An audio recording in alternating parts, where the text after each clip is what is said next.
like a month worth of work for you to finally get to the last step of glazing, and then you mess up. Like,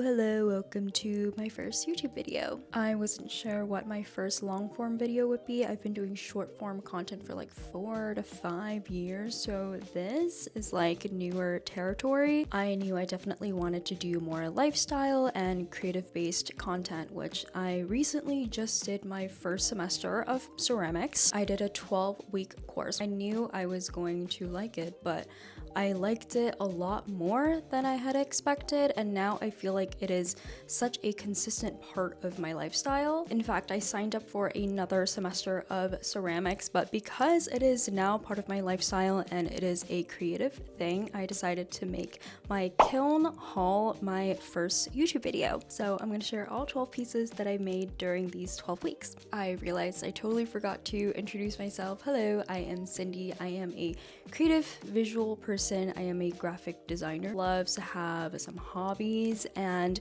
pottery has just been my newest obsession. Just to set some expectations on my experience with pottery, I am very much a beginner. Before I started this semester, I've only taken 3 pottery classes in total, all at different studios, different instructors, and most importantly, they were all months apart from each other. So because they were so far apart, I feel like I never remembered what I learned. Obviously, they teach you how to center clay in every class, but do I know how to center clay? Did I go into this semester knowing how to center clay? No. I didn't know how to trim because in these one-off classes, they do not let you trim anything. They obviously don't let you glaze the pieces. So I went in really knowing like not a lot about ceramics.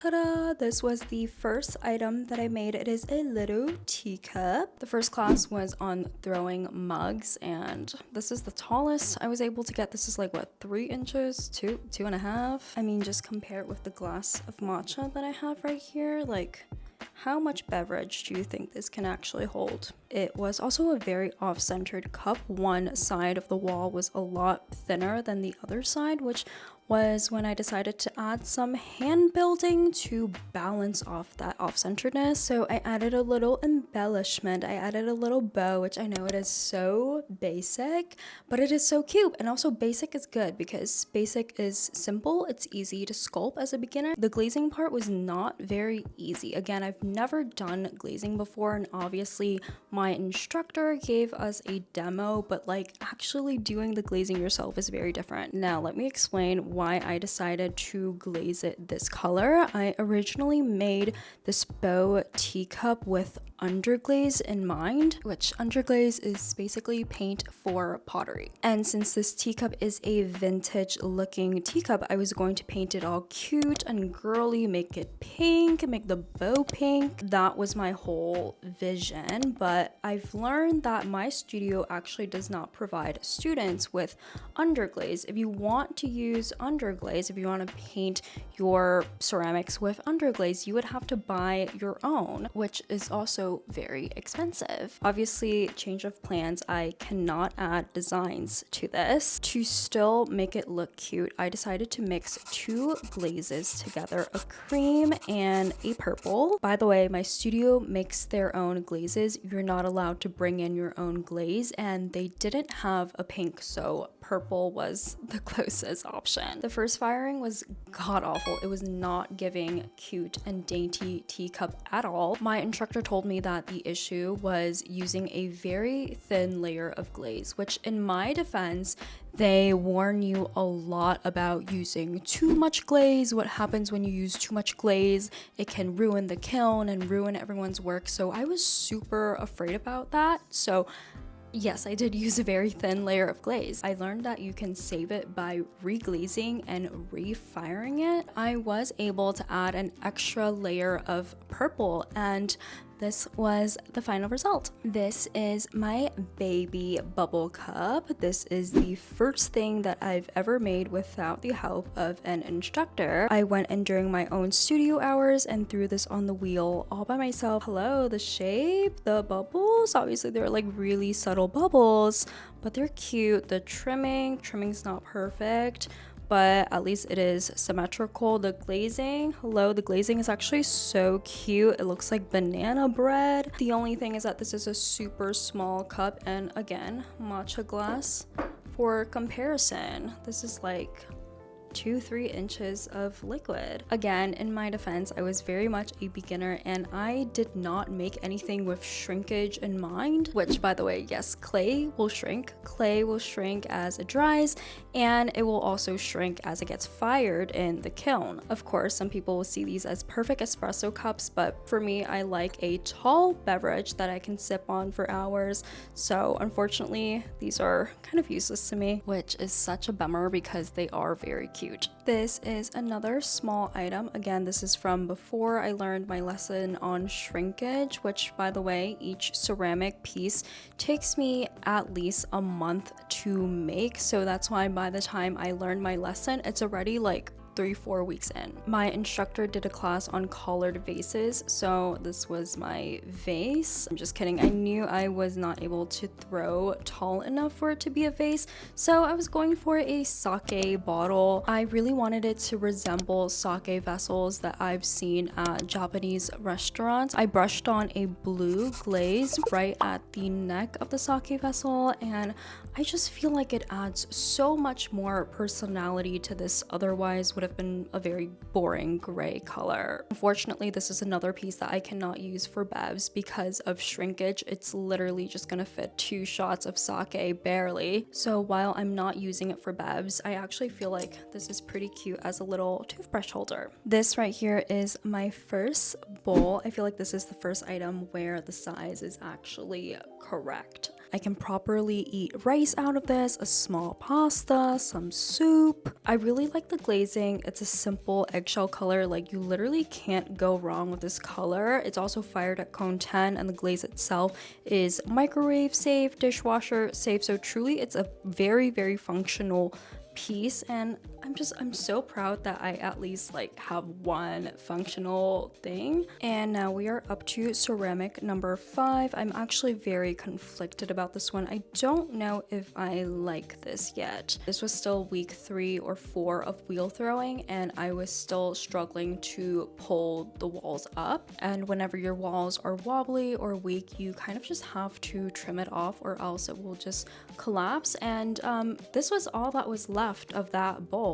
It kind of looks like a plate and a bowl at the same time. I've seen people referring it as a blate, a bowl and a plate together, but it's kind of giving dog bowl. So personally for me, I just don't feel like this is very appetizing to eat out of. So I was thinking of using this as a ikebane vase, which it is a type of Japanese floral arrangements where the flowers stand up really tall without the vase itself being tall. I don't have the proper tools to make that kind of floral arrangement yet. So because I can't see it at its real intended form, I just feel like I can't really judge her yet. I am very excited to share this snack plate. I really like this color combination. I don't know if you can tell, but this is not a beige. It's actually a peachy cream. And this time, instead of layering it with another glaze to add more personality or dimension, I actually use a wash. I use a black copper wash to be more exact. And when mixed into this peachy color, it turns into a green. I'm not gonna lie, when I got it back from the kiln originally, I was like, yikes, because is this green giving mold? But I got over it. At the end of the day, this is a piece that I worked really hard on. I did it all by myself. I know exactly what went into it, so I'm just gonna look at it as a pretty little piece. Okay, this one on the other hand was a huge disappointment. I kind of don't want to talk about it too much and give it so much screen time because I think this is so ugly, but at the same time, I want it to be like a learning experience and share all my learnings. I feel like up to this point, this rice bowl just had the most perfect shape. Like, ignore the color, please ignore the glaze. Just look at the shape. Like, isn't this the most perfect rice bowl? From throwing it to trimming it, which I really like how I trimmed the foot. Again, please ignore the glazing. I actually thought this was such a perfect bowl. Like, I was so excited for this one. Everything was so symmetrical and even. I was swearing up and down that this would be my best item yet, but like, look at it. I think I got way too cocky with this, and I wanted to do something special for my best piece yet, which I don't know why I did that. It would have been the smarter thing to go a safer route for your best piece. But yeah, I wanted it to be extra special, I guess. The two glazes that I picked was bad. The bottom is super blotchy. I can't even look at the bottom. Like, girl, what is this? So continuing from the last ceramic, I was in my experimental phase. I am finally at a point where I'm able to center the clay and throw a little better, make the walls a little more even. So I wanted to do something more creative. So meet my little skinny vase. With this newfound confidence, I was trying to throw as many things and make them look as different as possible. So I wanted to make something tall, and this was the tallest I was able to get it. This piece is definitely one of those trust the process pieces, because for the longest time it looked super weird. It was like some Christmas tree looking thing. It looked really sus, but I decided to use this very experimental glaze in the studio. My studio makes their own glazes, and this is one of the very crazy and weird ones that they have. It's called froth. Like the name suggests, it is a glaze that froths up and bubbles up, almost like a foamy texture once it gets fired. It's definitely not food safe, and it's also very fragile. If you apply too much pressure on the frothy parts, those pieces will actually break apart. So that's why using it as a vase, something that you're not eating out of, something you're not going to pick up a lot, is perfect. It's so gorgeous, actually. It is so organic looking. I love it. The only downside is that because it is so fragile,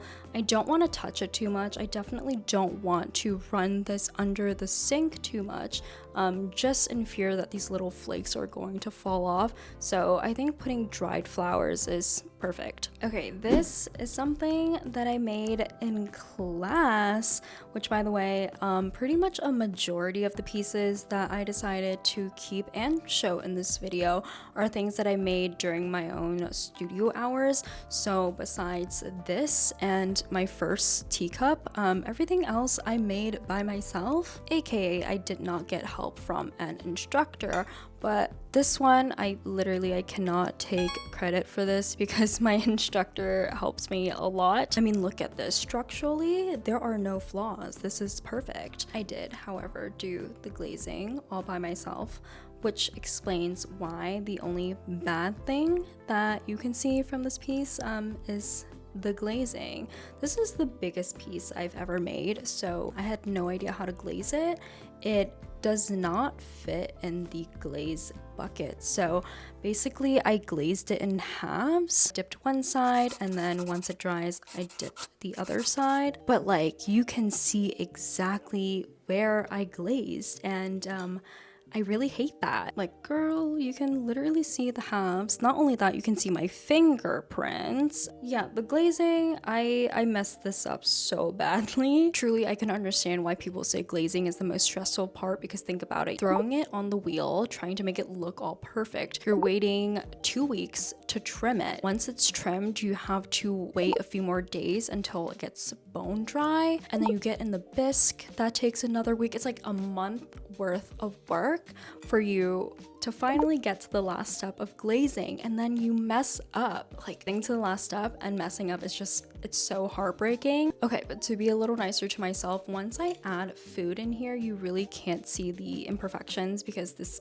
glaze, like the actual color of the glaze, is just such a gorgeous color. Another thing that I learned because of this piece is the importance of sanding. No one told me anything about sanding down your ceramics. I didn't know you have to sand down your ceramics. I used a brown clay, which it is a soft clay, but it is a more grainy clay. I used this for one meal and I didn't realize while I was eating, but it actually ended up scratching the surface of my partner's table, and I feel so bad. I had no idea it was scratching the table. I still have to visit an art store to get some sandpaper to smooth it out, but in the meantime I'm trying to be very careful with it and just always putting it on a coaster so that it's not damaging any more surfaces. This is another plate. I was really inspired by a creator on TikTok. Her name is Allison. She does a lot of food plating content on TikTok, so I've been very inspired to make one of her plates. Her plates are so gorgeous. I actually think it's super cute. The one thing that I don't like about this, which I'm actually glad you're not able to tell, is that it's actually really wobbly on the table. I don't think it was directly my fault because it was definitely not wobbly when I sent it to the kiln, but once I got it back, it was wobbly. What I think had happened is that because it is super flat, and when something super flat is fired at a higher temperature, there is a higher chance of it warping, and I fired it at cone 10, which is super high temp, so I think it just warped in the kiln. So indirectly it is my fault.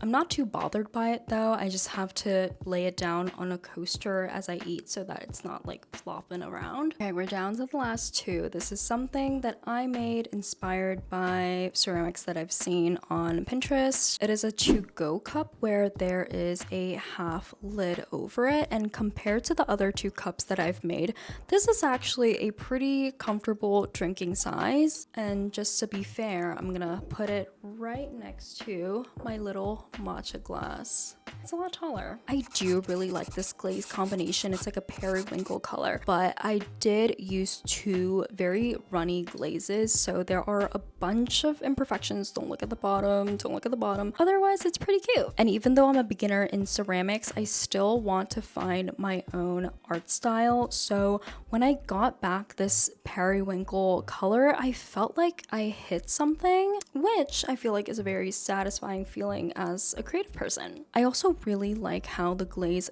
thins out around the edges and it allows the natural brown clay to show up. It's just like a natural outline. It's so cool. Okay, we are on to the very last ceramic. This is towards the very end of the semester where I felt like I have improved tremendously, and this is not just me talking highly of myself. I was going to the studio like 3 times a week, so truly I was putting in a lot of work to practice my craft. I was there like crazy. Sometimes I would be there for like 8 hours a day, so I was practicing. I made a matcha bowl. I actually drink matcha religiously every single day, so it's about time that I made a matcha bowl. I did a small bubble effect. I wanted to keep it still pretty subtle because you still have to make it easy for the whisk to move around. Fun thing about this piece is that I learned how to add designs without underglaze. I talked about how my studio does not offer students underglaze, but I did find out that you can use colorful slips